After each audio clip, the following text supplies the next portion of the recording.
12th max example 4.10 find the value of அப்படின்னு கொடுத்துருக்காங்க.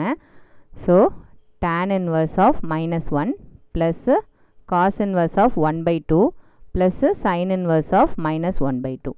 So இது எல்லாமே inverse is followed by value. So அந்த வேல்யூ ஒரு இதுக்கும் ஒரு ரேஞ்ச் இருக்கும் இல்லையா, அதை நம்ம அந்த ரேஞ்சுக்குள்ளார இருக்கான்னு பார்த்துட்டு அதுக்கு என்ன ஈக்குவலன்ட் சப்ஸ்டியூஷனுங்கிறத நம்ம பார்க்கலாம். ஓகேவா? ஃபஸ்ட்டு பாருங்கள், tan inverse of -xன்னு இருக்குது. ஓகேவா? எக்ஸுக்கு பதிலாக என்ன இருக்குது, மைனஸ் வேல்யூ இருக்குது. இப்போது இதுக்கு பதிலாக நம்ம என்னென்னு எழுதிக்கலாம், -tan inverse of xன்னு எழுதிக்கலாம். எப்போ அப்படின்னா எக்ஸ் வந்து ரியல் நம்பருக்குள்ளார இருந்துச்சு அப்படின்னா. ஓகேவா? எக்ஸுங்கிறது 1ன்னு இருக்குது. ஸோ ஓகே, -1 +1 எந்த நம்பராக இருந்தாலுமே அது என்னது, ரியல் நம்பரை சேர்ந்தது தான். ஓகேவா? இமேஜினரி தவிர்த்து ஐங்கிற நம்பரை தவிர்த்து லெட்டர் வந்தது தவிர்த்து மீது எல்லாமே என்ன தான், ரியல் நம்பர் கேட்டகரி தான். ஓகேவா? So tan inverse of -x நம்ம என்னென்னு எழுதிக்கலாம், -tan inverse of xன்னு எழுதிக்கலாம்.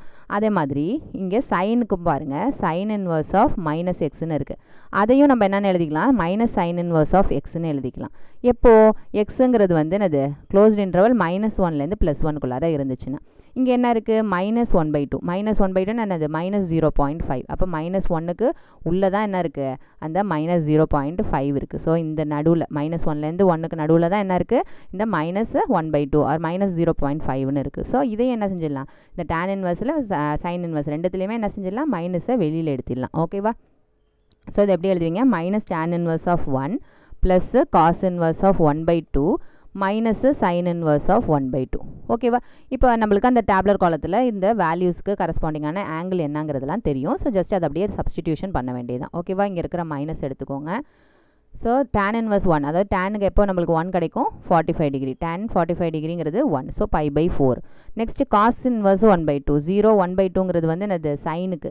ஸோ அதனுடைய 60ல் தான் நம்மளுக்கு என்ன கிடைக்கும், 1/2 கிடைக்கும். காசில் பொறுத்த வரைக்கும் 60ல் 1/2 கிடைக்கும். ஸோ π/3ங்கிறது 60 degree. Next sin inverse 1/2. 0 1/2. So 30 டிகிரிலே நம்மளுக்கு கிடச்சிடும். ஸோ -30ங்கிறது π/6. இங்கே அப்படியே எல்சிஎம் எடுத்துக்கோங்க. 6 4 3. ஸோ 3 டேபிளால் பண்ணும்போது 2 4 1. நெக்ஸ்ட்டு 2 பண்ணும்போது 1 2. ஸோ 3 2 6 6 2 12. எல்சிஎம்ங்கிறது 12 இங்கே. ஸோ 12 காமனாக வச்சுங்க. ஸோ இது என்னத்தால் மல்டிப்ளை பண்ணால் 12 வரும், 3. ஸோ மேலேயும் 3ஆல் மல்டிப்ளை பண்ணுங்கள். ஓகேவா? -3π.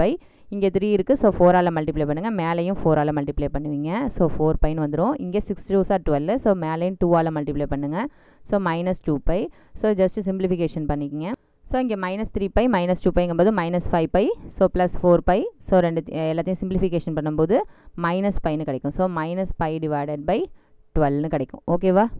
இதுதான் இதனோட ஃபைண்ட் த வேல்யூன்னு கேட்டிருக்காங்களே, அந்த சம்மனுடைய ஆன்சர் வந்து -π/12. ஓகேவா?